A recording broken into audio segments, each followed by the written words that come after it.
મારું નામ બુટાભાઈ રબારી।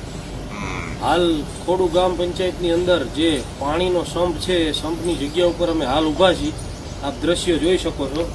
સંપની જે ખરાબ હાલત છે એ હાલ અમે 2 થી 3 વાર તાલુકા પંચાયત, જિલ્લા પંચાયત અને ગ્રામ પંચાયતના સરપંચશ્રીને રજૂઆત કરેલ છે, તેમ છતાં આ લોકોને કોઈ ધ્યાન દોરવણી લીધેલ નથી। આ ટાંકીની અંદર આપ જોઈ શકો છો કે ફૂલ તિરાડો પડી ગઈ છે। હાલ એની અંદર પીવાનું પાણી ભરી અને ગામની અંદર સપ્લાય કરવામાં આવે છે।